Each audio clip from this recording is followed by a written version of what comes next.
This episode is brought to you by Mortgage Workflow Partners and the Mastering Encompass series, both for users as well as administrators.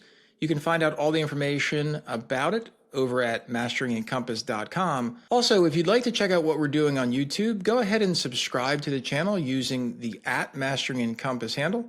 And make sure you stay up to date on all the information, not just with podcasts, but also video content that we bring to you as often as possible. Now let's get on to the episode. Welcome, welcome, welcome. Hey, everybody.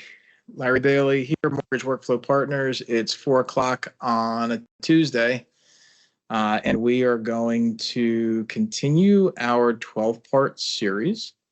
I'm gonna spend some time here at the top of our meeting just to make sure everybody knows that ICE Mortgage Technology dropped in the release notes. I found out yesterday. So if you go over to the Release Notes Center, if you don't have that link, let me know. I'll drop it in the chat. But at the very least, you should definitely check out the release notes for desktop and obviously web, two different kinds of release notes. The big news, the huge news, as far as I'm concerned, is that Encompass Web, in fact, is getting the user interface to have the All Tasks tab on there, as well as the My Tasks tab on there.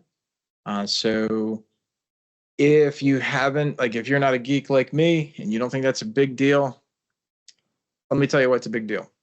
So the reason why it's a big deal is because you can now, if you configure your workflow tasks properly and you use task types properly, you can actually now, after 25.4, be able to display all of the tasks within that type across your entire pipeline, regardless of who they're assigned to.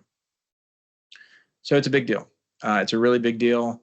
And if you're not the kind to leverage workflow tasks yet, I totally respect that. I get it.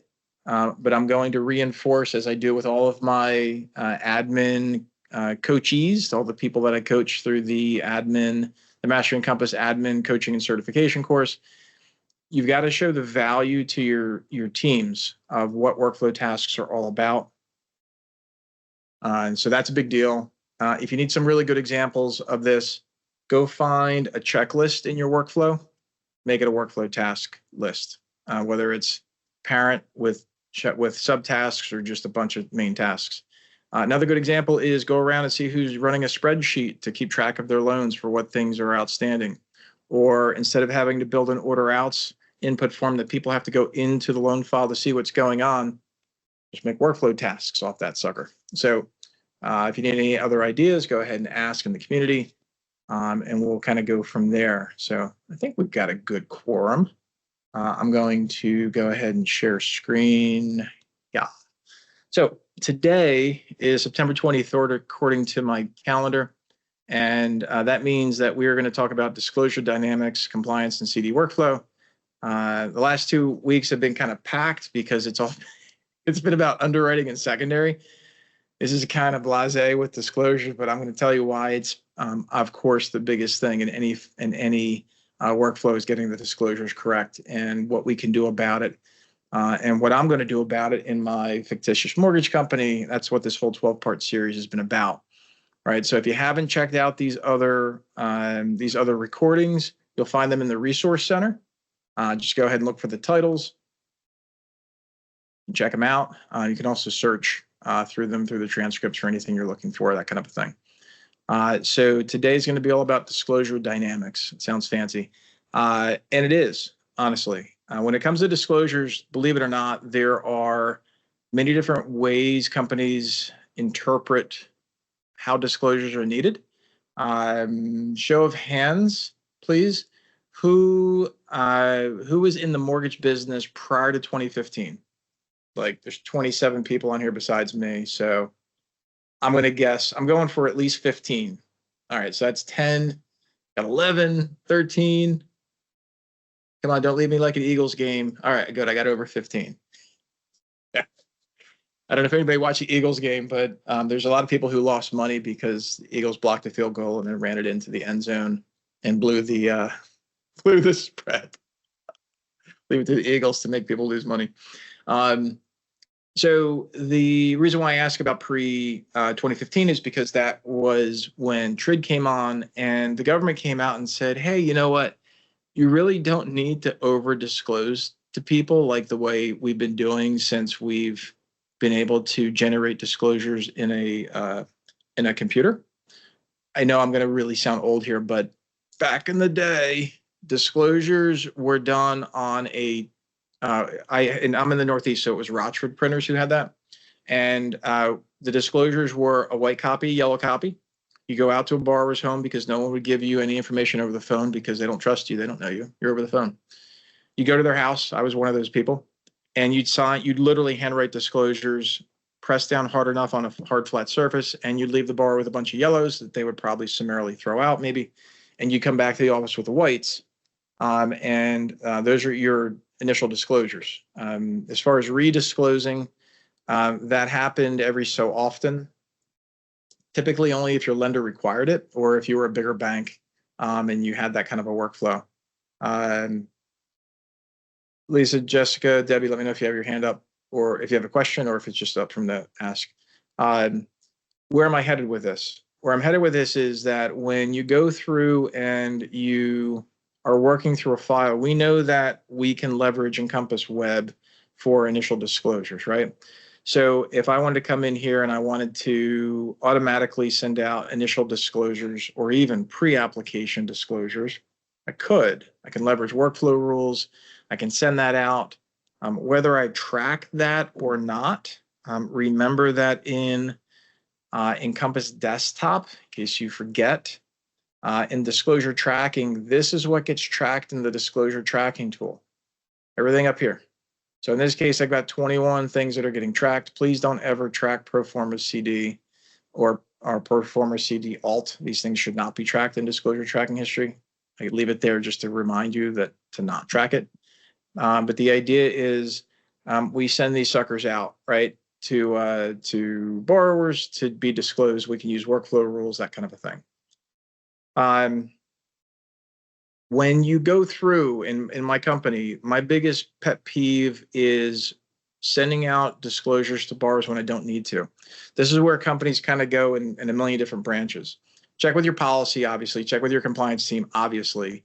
But one of the things that I'm going to always recommend is that when you are setting up your disclosure process, ask your compliance team about fee level COCs. Fee level COCs are not new. So if it's new for you to hear fee level change circumstances, check it out. There's not going to be much documentation at all in Encompass. And so the idea here is that if you go to help and you go to Encompass help, you got to go to the very bottom here, and this is all you get. It ain't much. Basically tells you what's going on. I'm going to walk you through what this looks like and walk you through why this is an important conversation. So the idea is when you go through and you're looking at your fee level COCs, I want to always use fee level COCs in my organization because I want to make sure I'm baselining properly. Now, why is this important for our conversation today? The reason why is because I was dumb. The reason why is because I want to make sure that when my team is ready to redisclose, these alerts that are over here in this file are meaningful. So if you're going through and you're trying to figure out in your workflow why you have so many cures or why you're getting hit by investors to refund borrowers money even though you didn't hit a cure alert in your system, it's because your notifications in here in Encompass are set up to look for fee variances in your fee variance worksheet. So then the question becomes, well, what's the big deal? What's the connection between a fee variance worksheet and how the fees are related and this conversation of disclosures? The reason why this is important is because of this baseline. So what will happen is in Encompass, there are change circumstance reasons which cause rebaselining. in Encompass. And if you were to go over to LE, if you go over into your LE page 1 or your CD page 1, these reasons over here are what cause Encompass to believe that you need to rebaseline. One of the easiest one is revisions requested by consumer. If you don't have your teams automatically selecting that because they know that that's how they avoid any cure problems, trust me, they know. And so if your teams are going here and then they're automatically checking the reason over here because they're allowed to, that's great. Notice this is grayed out. This is grayed out because it's fee level COC. This is here because of the setting I just gave you. Why is this important for this conversation about this company, and why is this part of the 12-part workshop series? Because I want to make sure that everybody understands that when a file is set up for fee level COC, your team just can't come in here and do this. There has to be a reason for a change circumstance.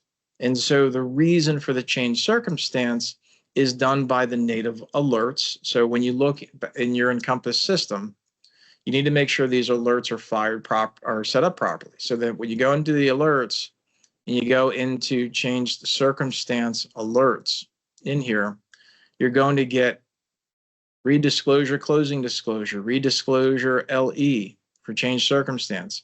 You're going to see it's really pinned off of 3168 in the LE, or you're going to look at, that's the wrong one, sorry gang. You're going to look at pinned off the change circumstance checkbox CD1.x61. Well, what if they get that? Then what happens, right? What about if you have an APR change or product change or prepay or lock status change? That's the rate lock. All these are reasons why your native redisclosure alert is going to fire. So what do we normally do? We normally put them on dashboard views. We normally maybe even send an email alert, learn something. Hopefully you've learned by now. You're going to hear, you're expecting me to say one really important thing, which is workflow tasks. And I just realized there were chats going on. Go Cowboys. Come on, I know you love the Cowboy. So when you're looking at this information in settings, I want you to understand that if I were to go into the itemization, way to go, Archie, and I were to go into 800s, and if somebody were to, let's say, update the underwriting fee to $2,500 because we changed the program, and now that's our fee. When you do this in web, if you change a fee that's outside and triggering a fee variance alert in web, it gives you this really nice UI. It's really, really hard not to see that thing. Desktop, it sits over here in your notifications, but in web, it's here. And so I'm going to just close this out for a second. Why is this important? Because maybe something happened in the loan when the users weren't watching. We are entering into a phase of data workflows in Encompass. And what that means is we could have third-party integrations updating fees based upon whatever. And so what we have to do is keep a good, constant review of if we have things changing in the file and we need a file to be redisclosed appropriately, we're isolating workflow tasks to really call those into action. So remember, for those that weren't here when I started, sorry, let's see, somebody let that in. Okay, thanks. In the 25.4 release notes, they're out. You'll see it in the web version. There's going to be a task list here. It's going to say tasks and then all tasks. And that way you can spot for any files if you create this. You can spot for any files that have a workflow task of redisclosure, just as one example. And so if we go back into this loan, we can certainly see that there's a good faith fee variance violated right here. We can see that a redisclosure loan estimate change circumstance is needed. And the way that we function when we're in a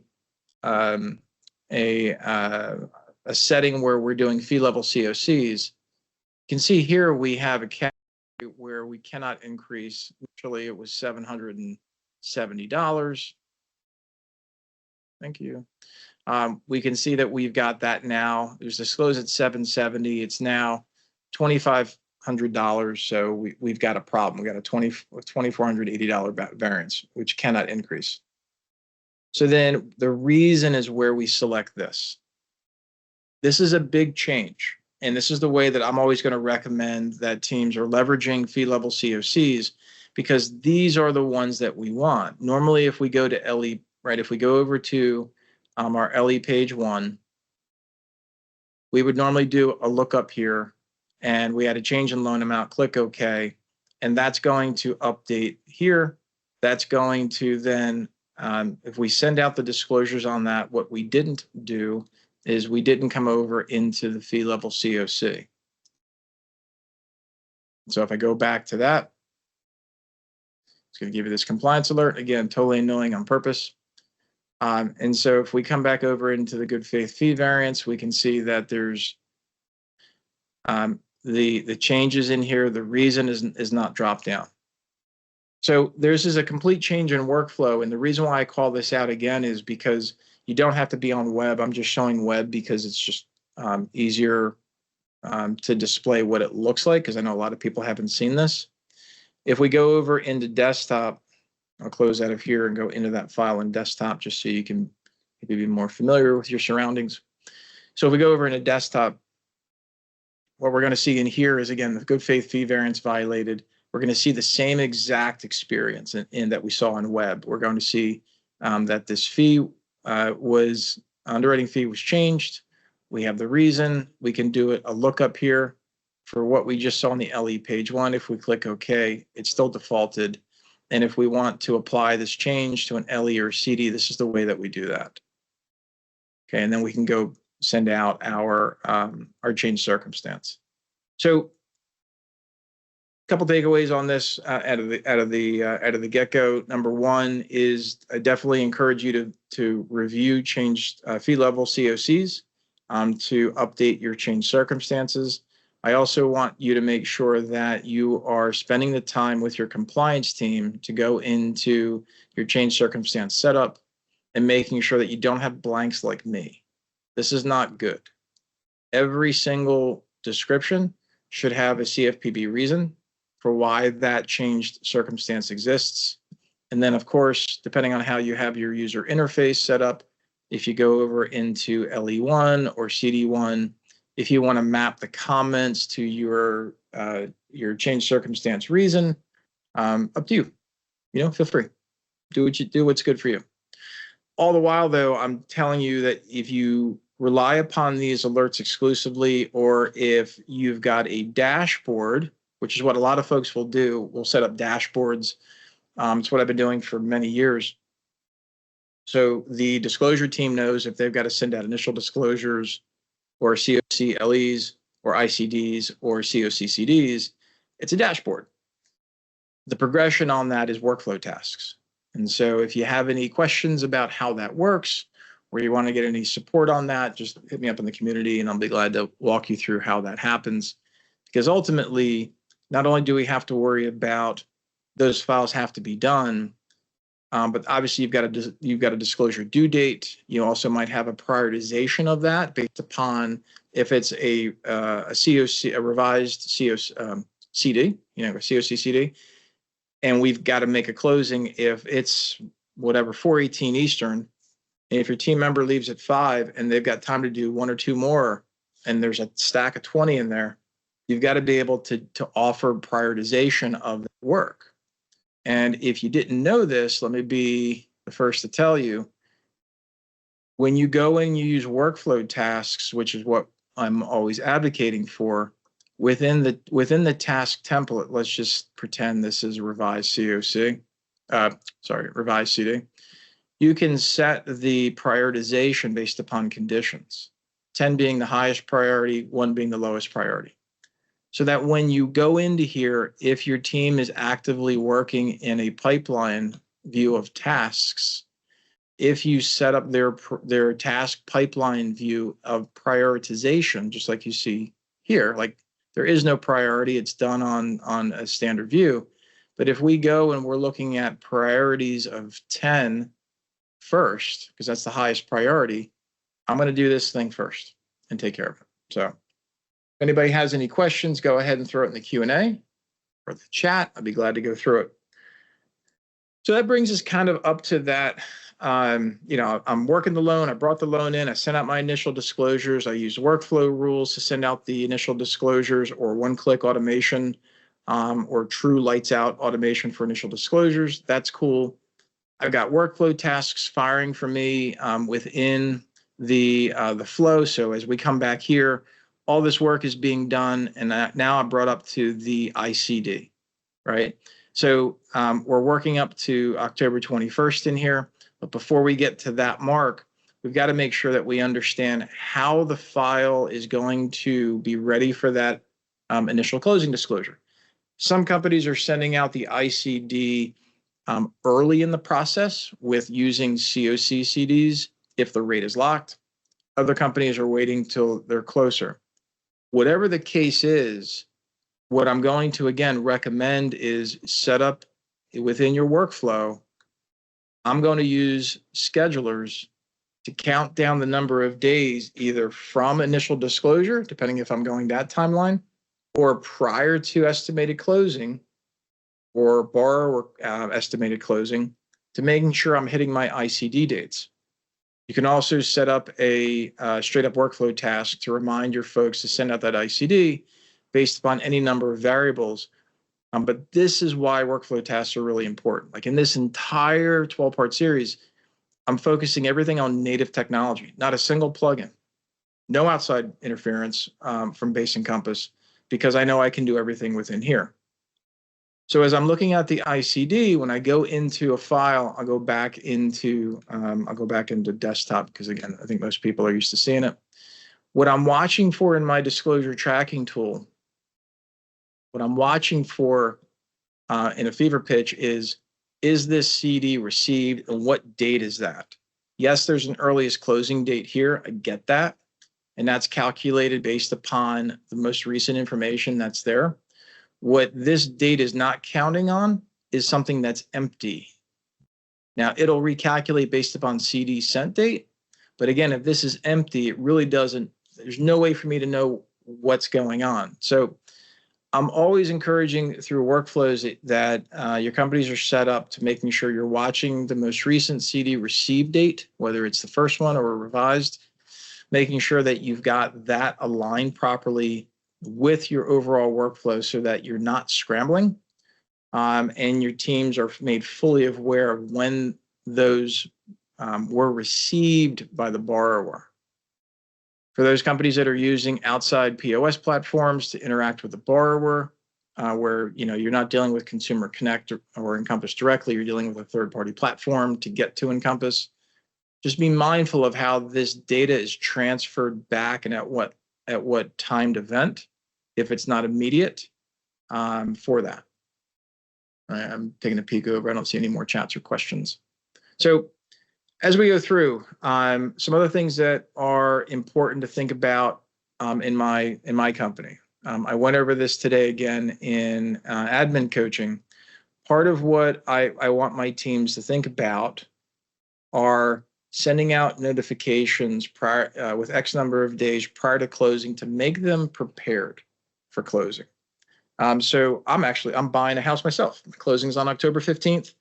And my realtor's aces, he's already pestering me about flood insurance and homeowners insurance. He's doing a great job.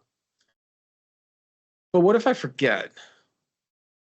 He's got to remember, in this case it's a him, but he's got to remember to remind me. My lender's got to remember to remind me.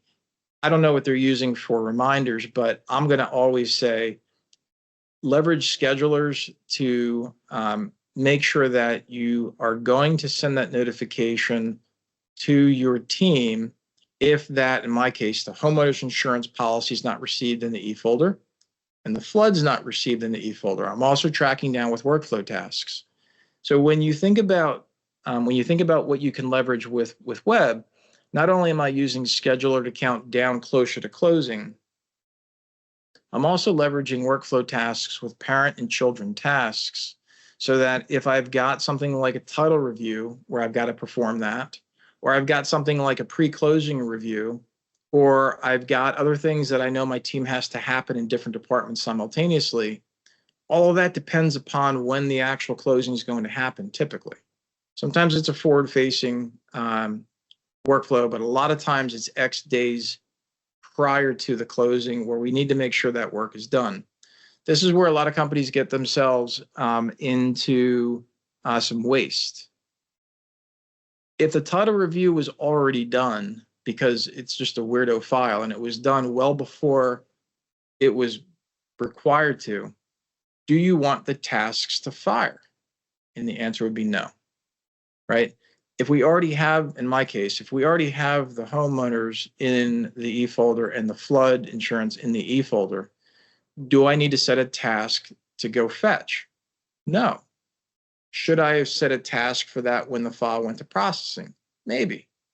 This is where you've got to decide on what's best for you.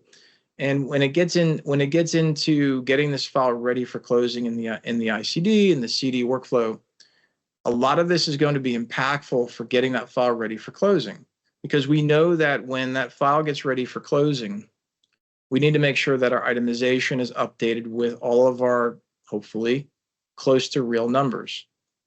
This also gets in prep for, again, talking about title, where a lot of times fees will be sent over to a title or attorney from you as a lender.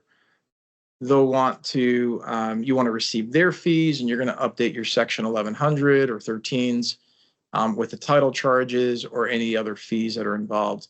Not to mention, if it's a purchase transaction, your 700s for your real estate commissions paid by either borrower or seller or both. So all this stuff has to be figured out by a certain date, And that's where, again, in my workflow, when I'm designing this out, I'm making sure that I'm leveraging workflow tasks, workflow rules, notification templates, and scheduler templates, all while my team is using Encompass desktop interface. This is where you're going to find it. So if you're not up to this spot yet in laying out your workflow design, now's the time to actually pick something that's really super simple.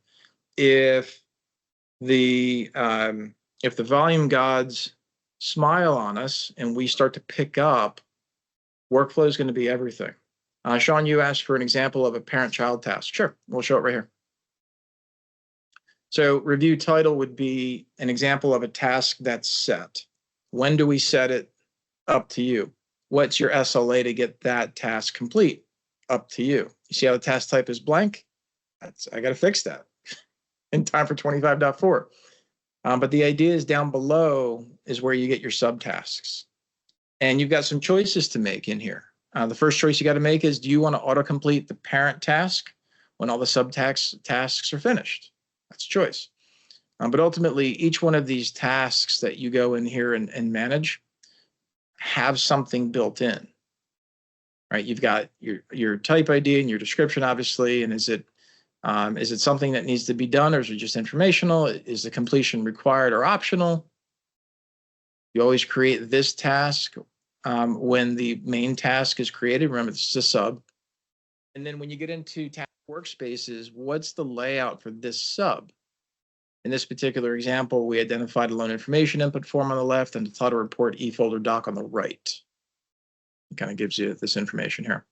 So, and then you do that for every single one. And if your head's spinning right now, like, oh my God, that's so much work, you set this once and get the main task to fire appropriately, and you don't have to come back to this. Your entire team now has their checklist, which is really where this comes from, whether it's mental or physical, has this checklist filled out on every file that it's applicable to. They go in and finish it, and it's done. Now, if you get really fancy and you work with a company that has technology that can review the title to see if the vesting on it matches whatever this means up with where it's supposed to, well, now, and that shows it's correct. Now, maybe you don't have this as a subtask. Maybe you have this as a main task, because I don't want to apply this task just for title review. I want to only apply that task if that third-party tech says it's to be reviewed. So this is where, again, as an admin, I'm always watching to see what I'm deploying for my workflow. In this particular 12-part series, I'm focusing on no additional workflow. I'm not focusing on any outside tech at all. So all of this stuff that I have in here for these tasks and everything that's happening through workflow is all predicated upon people having to do their jobs. And if the data exists in the loan, that's when I'll either finish a task for them or update an enhanced condition for them appropriately. All right, so the last thing I want to leave you here, and this isn't a terribly long one today, unless you have further questions, is to communicate with the borrower and then also communicate internally with what's going on. So right now, there's over, again, I've only been using Encompass for 20 years. There's a lot of baked in kernel, so to speak, knowledge about how to communicate with borrowers through third-party interfaces or through third-party automation tech or through Outlook. Kelly, I'm going to talk to you. So Kelly asked the question, can we set up a text to customer? So the only way to text anybody with technology is through something like Twilio. There's no integration directly with Encompass with Twilio. So natively speaking, the answer would be no, Kelly. But there are third-party companies that will receive, if you set it up, they can send a text for you. So texting, still something third-party. I have a problem with, I have a concern, not a problem. I have always a concern with texting anybody that's a borrower, because if they ever opt out, you've got to make sure you opt out everywhere, always, forever. And if for whatever reason, texting platform A doesn't route that information to texting platform B, and you send a text after they opted out, that can be a very expensive text. You can ask Matt Van Fossen about that experience with Absolute. Really expensive situation. Bottom line is, I don't really want to rely upon automated texts out of Encompass. I want to rely upon automated notifications out of Encompass to give borrowers something that's going on. And so I want to talk about this real quick. This came up in today's coaching session, which was to say, if I use workflow rules, I can come over here and my rule result can be something as simple as sending disclosures or requesting sending documents. Now, one of the documents, if I select all borrowers here, one of my documents, if it's mapped, if I'm pulling it locally, could be closing disclosure, right? I just went totally by that. Sorry, gang. My screen glitched. So it could be a CD, right, if it's coming from local, or it could be a letter of what to expect. There's all kinds of things you can do in here. Just remember that when you use a workflow rule and you have it mapped to a standard or custom source, that's going to be sending a document. Same thing with e-folder attachment. In the physical sense, you're sending a copy of it, although it's actually a request to come back to you. So what I'm laying out here is, if you want to alert the borrower of what to expect through closing, you could prepare a nice letter, just like a welcome letter in the beginning, like we talked about. But you can send a pre-closing expectation letter from your company through workflow rules automatically to go out to prepare them for what to do. One of the biggest problems that we have with closing disclosures is timelines of getting borrowers to e-sign. We've all had this.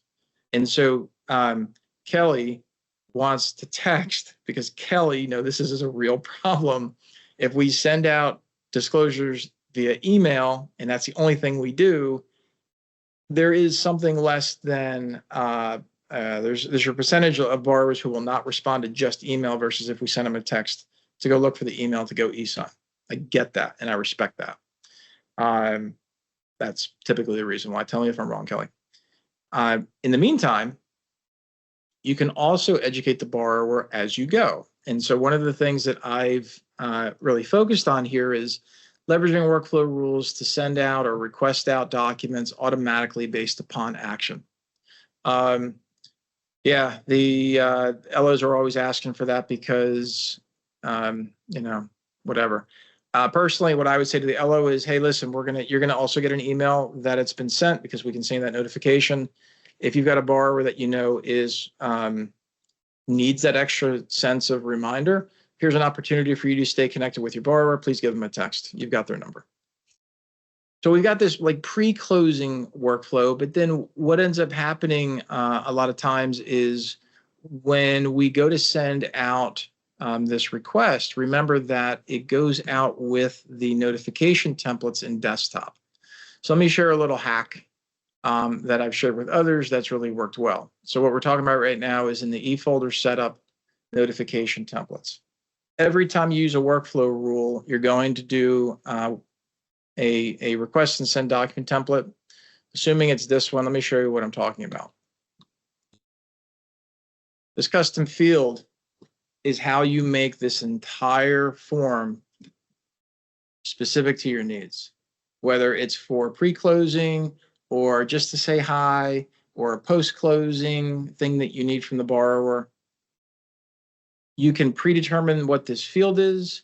You can include a UI element in your desktop settings or your web settings to let your team physically type out something at your heart's content. Do whatever it is you want, or you can custom program what this is based upon any scenario. The reason why I'm bringing this up is because a lot of folks are getting stuck in leveraging workflow rules with notification templates because they think this is static.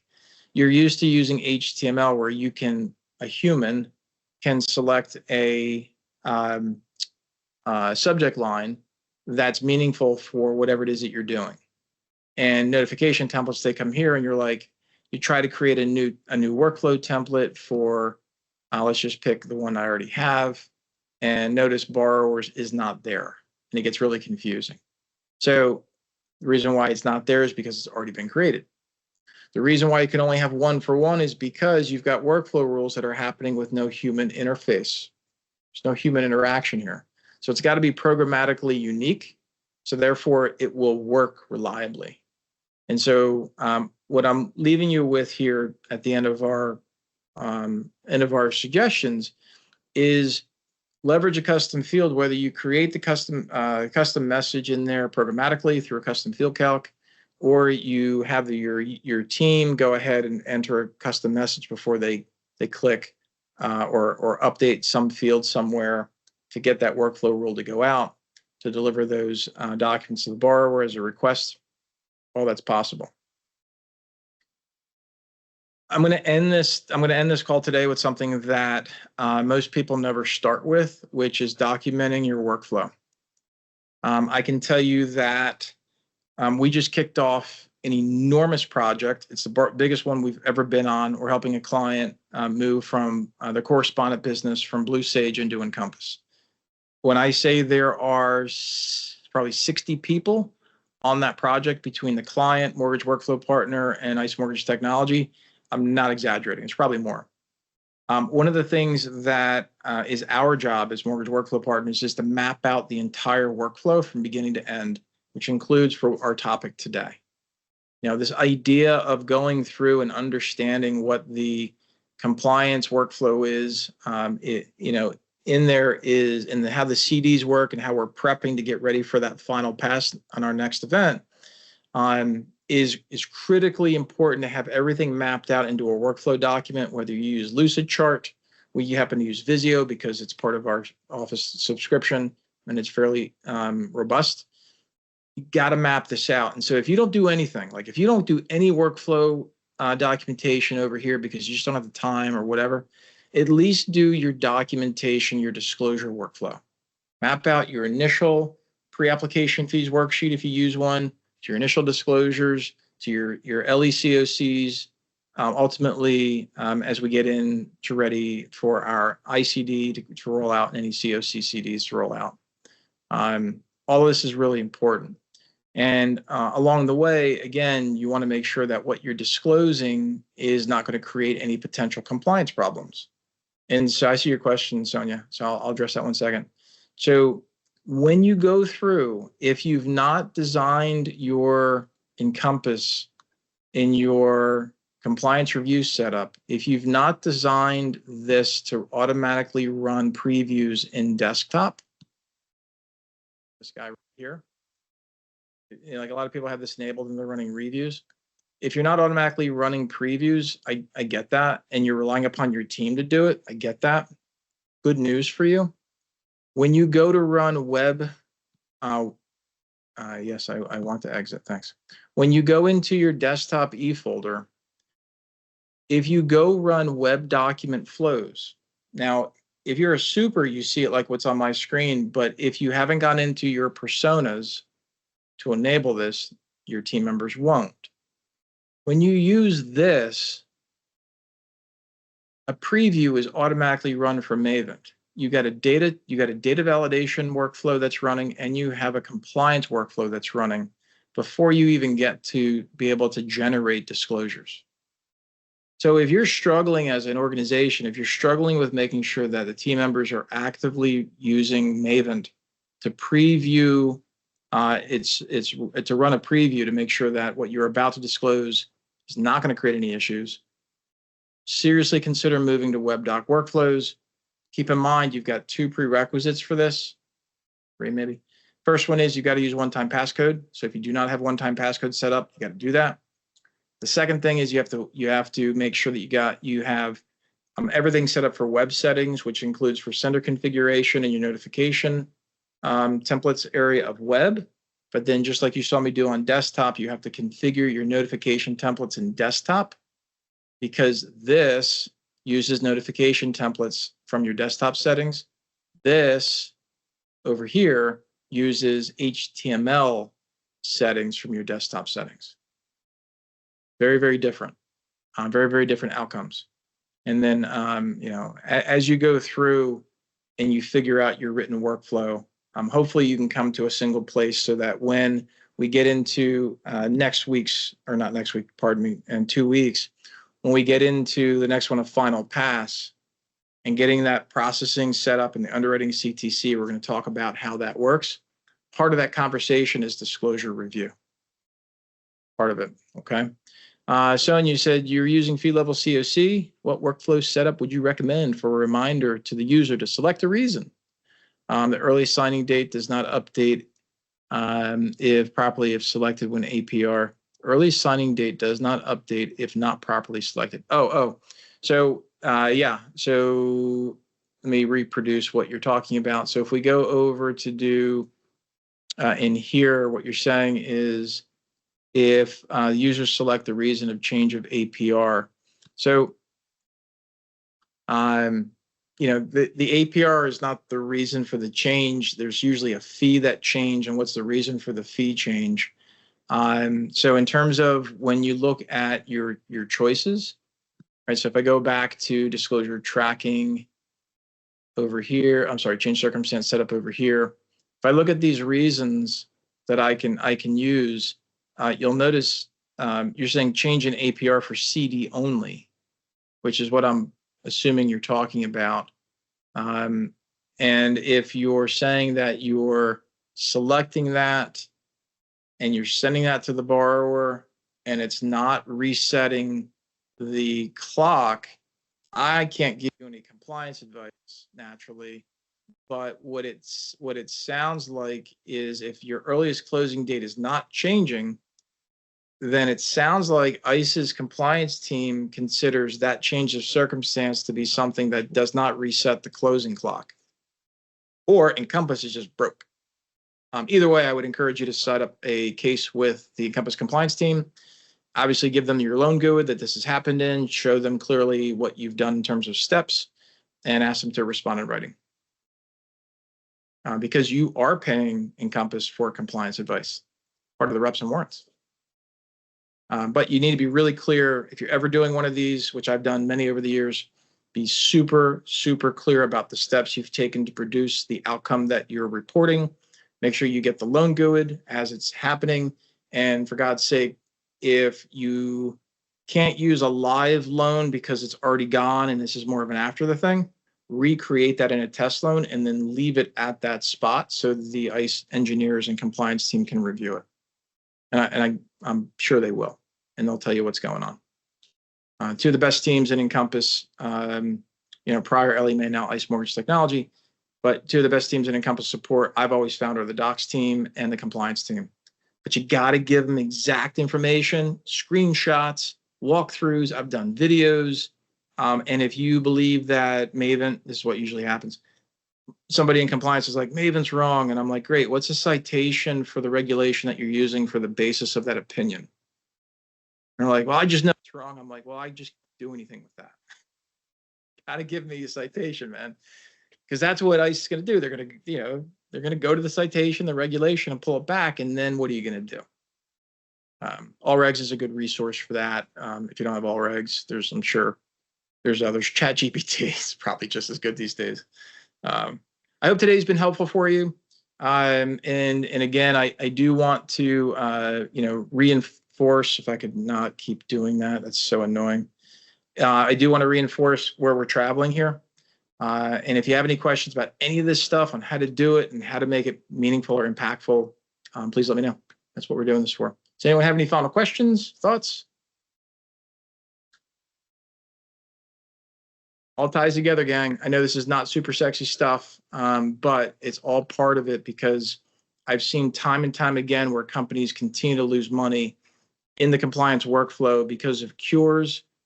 During the process, they're either giving cures they're not supposed to, or even worse, they don't give a cure when they're supposed to, and somebody catches it post-closing, and they've given the borrower concessions. Like, I've seen money just go poof. And so this is something to get nailed down. So I hope this has been helpful for you. Thanks for coming. I don't see any other questions, so have a great rest of the day. Thanks, Jameson. I'm glad to hear it. You guys have a great rest of your day. I'll see you somewhere soon. Bye for now.